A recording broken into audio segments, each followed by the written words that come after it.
Hello, and welcome to Wildly Human, where we navigate embracing and embodying our 100% divinity and 100% human.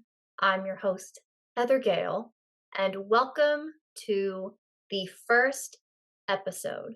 I have to tell you that trying to think of a first episode for a podcast is not easy. I wasn't totally sure what I wanted to do, how I wanted to start things off. And so I decided to take a training that I did, a masterclass, and put the recording together and have that be the first episode. So, in this training, we talk about what is trauma? Like, what is it actually? Because there's so many definitions floating around out there. So, what actually is it? And how do we know whether or not our trauma is healed? And this particular training is about talking about trauma. And I say, like, telling your story, but telling your trauma story, telling what happened to you, the experience to other people, the effects of that on yourself, on other people, and how to know if you're healed enough to actually tell this story. Because your story is so important. Like, we as humans are connected through stories. But how do you want to connect with people? Do you want to connect with them through their traumas, through negativity, or do you want to connect with them from an empowered, sovereign place? And of course, how do you heal trauma? That's the big question, right? How do you heal trauma? So I hope you really enjoy this training. Hello, my name is Heather Gale, body image and embodiment coach, and welcome to turning your mess into your message so that you can tell your story from a place of empowerment. And this is just so crucial because we as humans, we're social and relational beings. We connect through stories. And so, whether you want to tell your story to the masses or whether you want to tell your story to your friends or your family, we want to make sure that you are telling it from an empowering place. So, turning your mess into your message. We hear this all the time. We hear that telling your story is healing, but the truth is that's actually not always the case. I know, plot twist, but hear me out, okay? We constantly see people online telling their stories from an unhealed place. And your story and your truth are so important.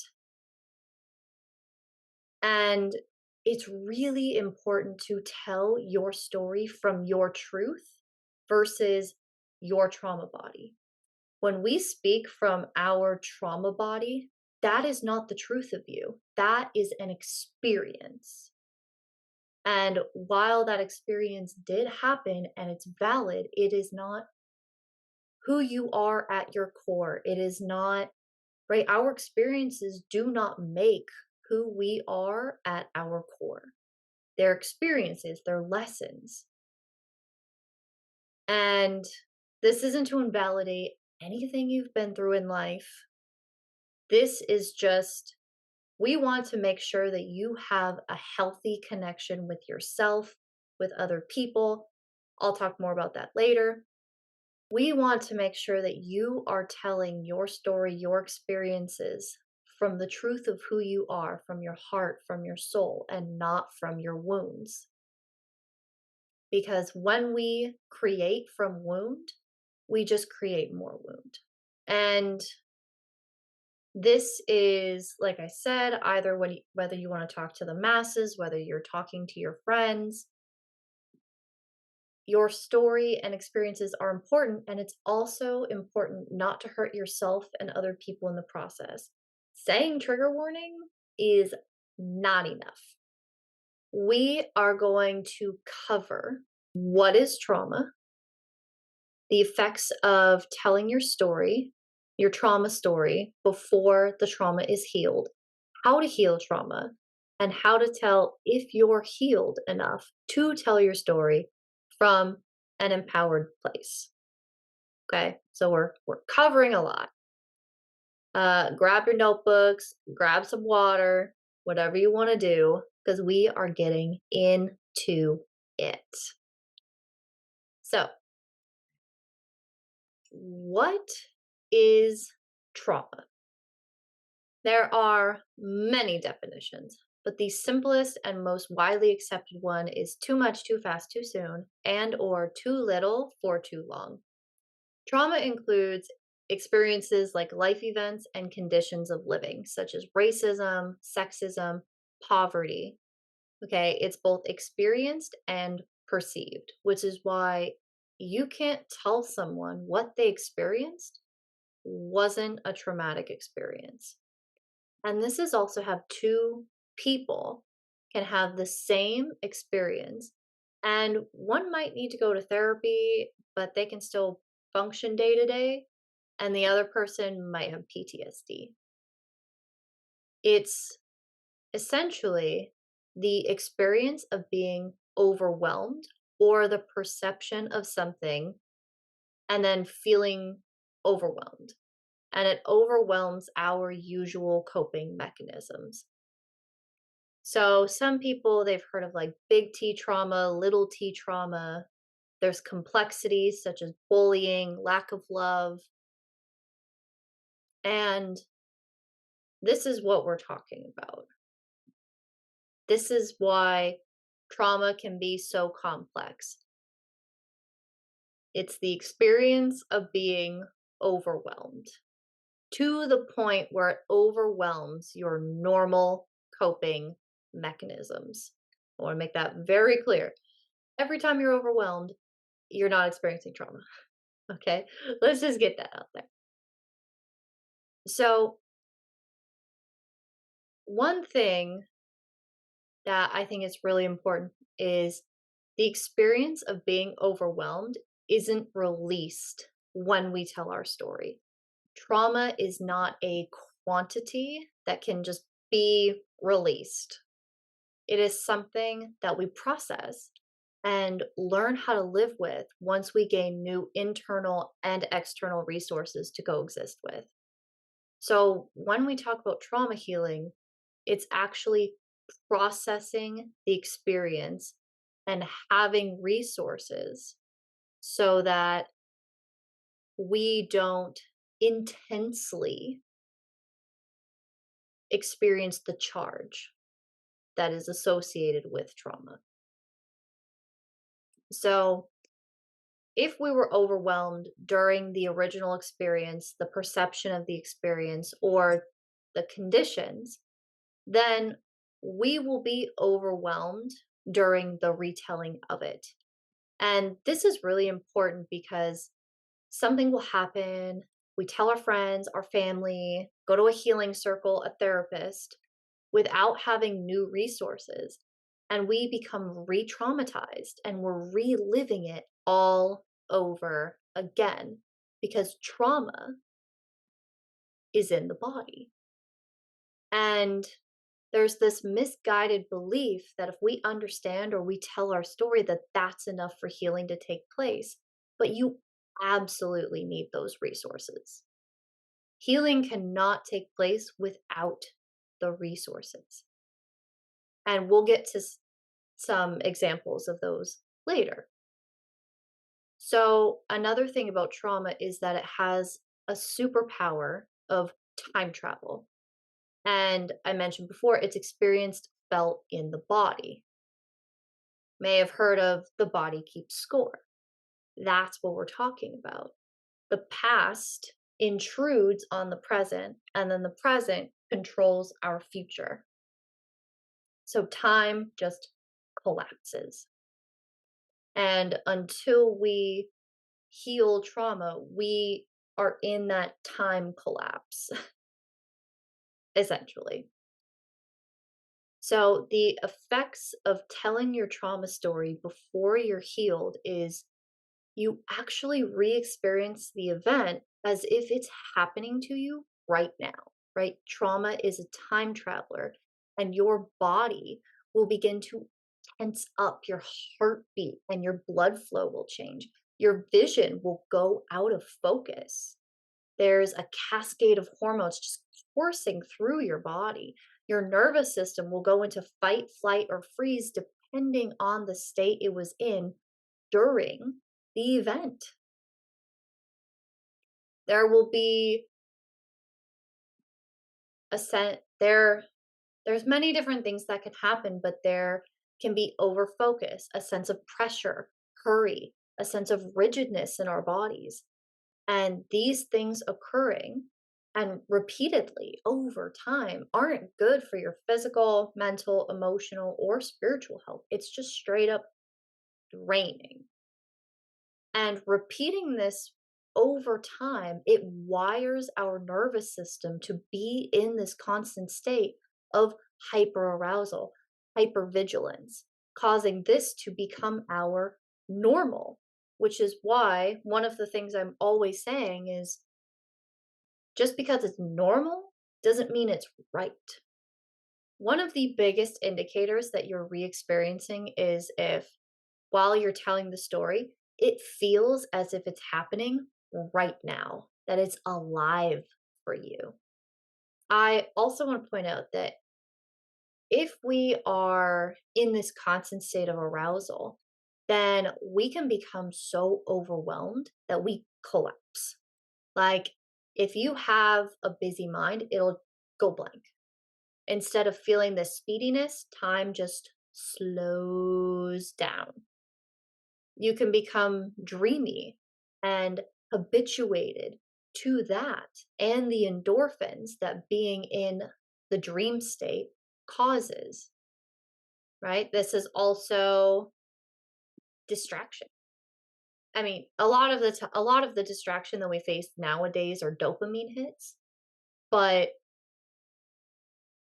we're getting those hits, endorphins, dopamine hits from being in that distracted, dissociated state.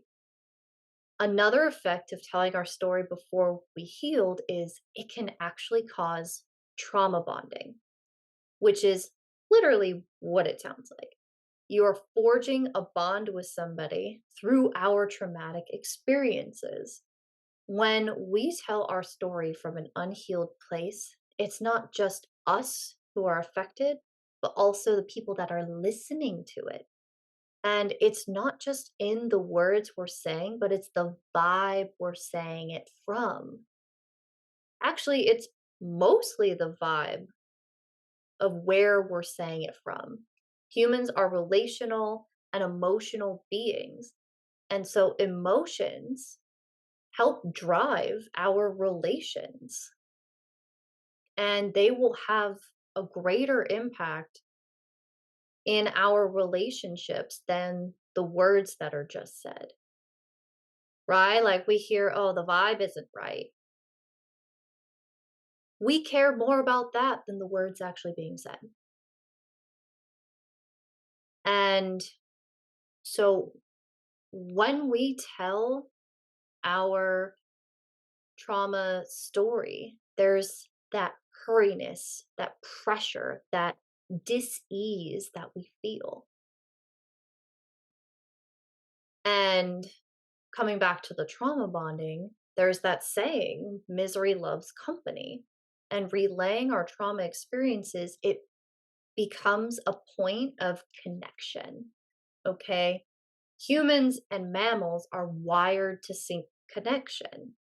But going about it in this way of going back and forth between like your trauma stories, your negative experiences, that's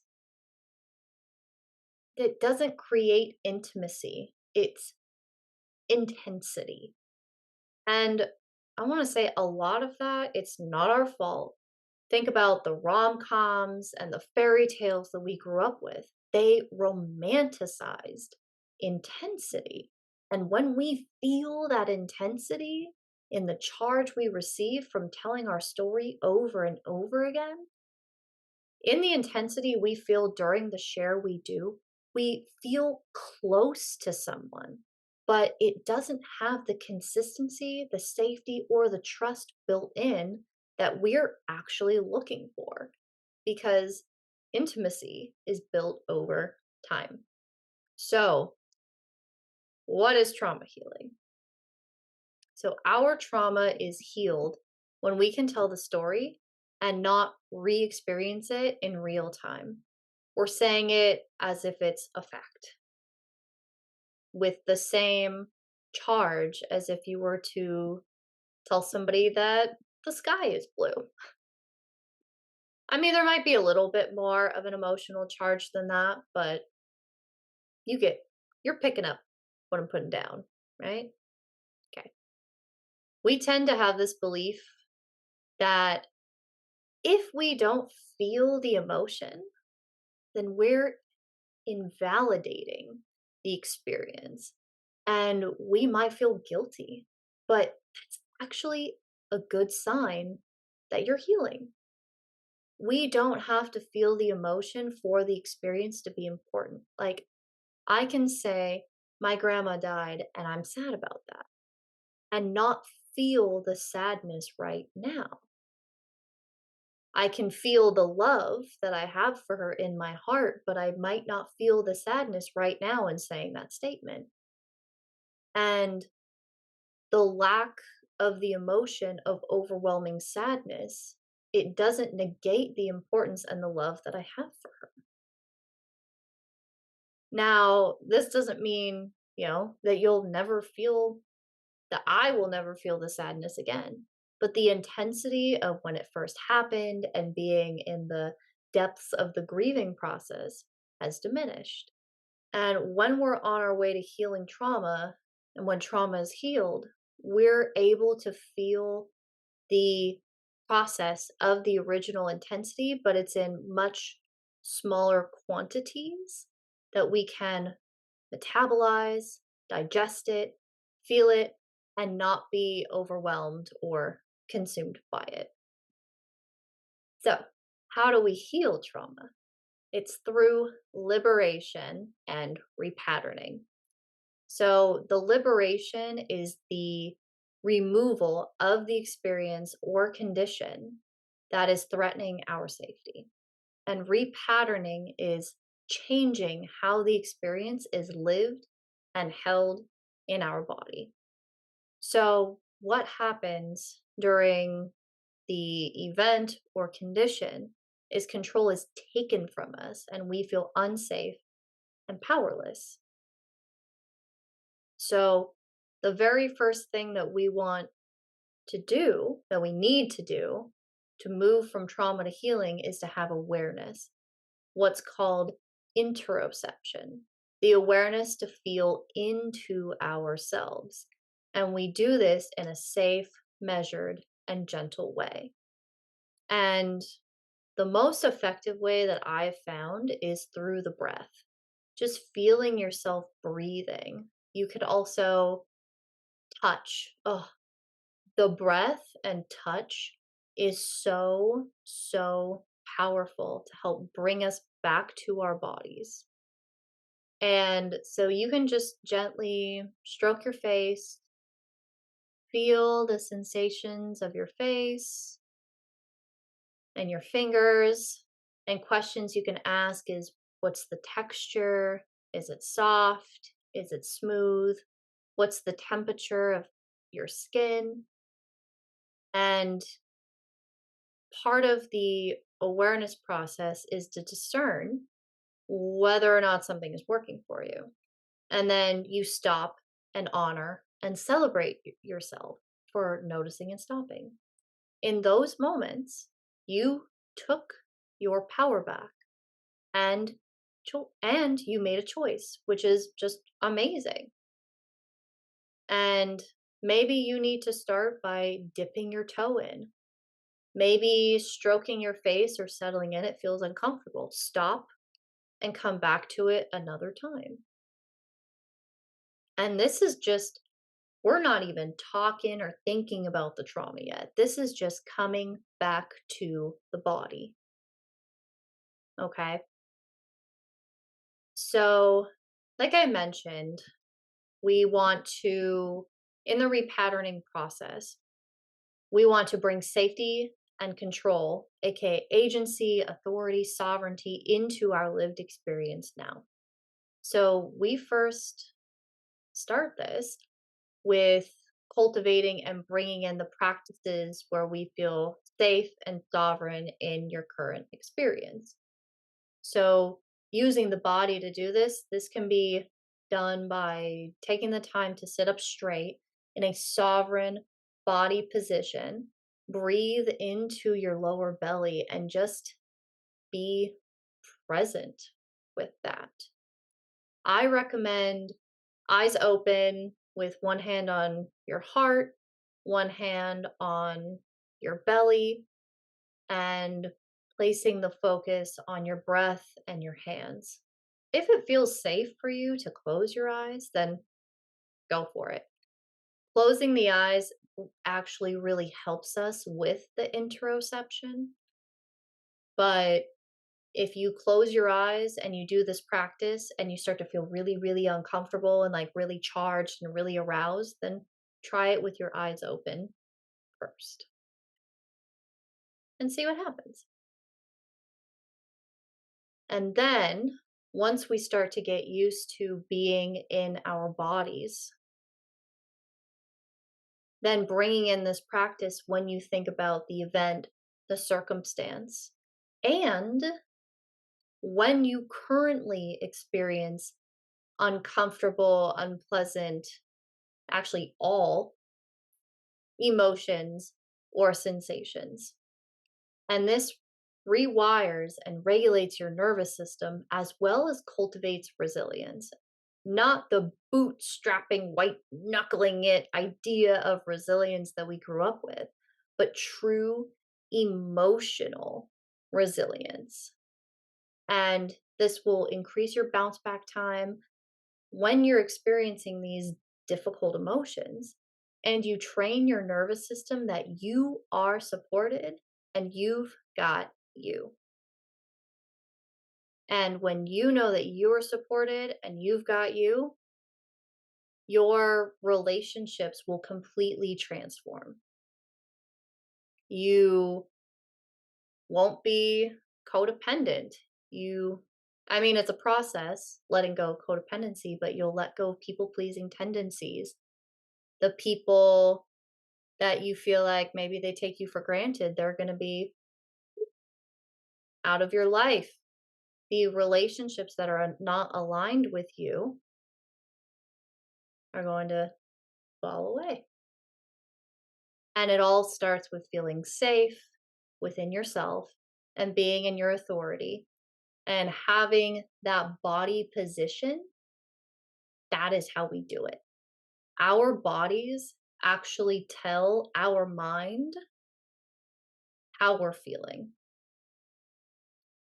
It's not our thoughts tell us our there is an experience, something that reminds us of something from the past, and then our body, our nervous system reacts to that, and then it sends the signals to our brain, and then we have a thought that interprets the sensation that we felt in the body into whatever it is. So you work with the body, and then the mind follows.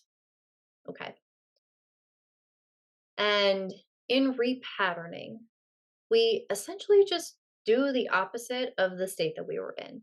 So if you were in fight or flight, in the feeling of being overwhelmed, right? All trauma, you're overwhelmed. But if you were in fight or flight, then you bring in the breath, you bring in calmness, you bring in stillness, right? Because fight or flight, you think about it, that involves movement.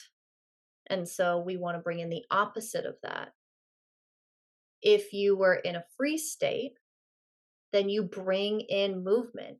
And this can be done through dance, dynamic stretching, EFT tapping, what's called a butterfly hug, which essentially what you do is you take your hands and you wrap them around like this and you place them on your chest.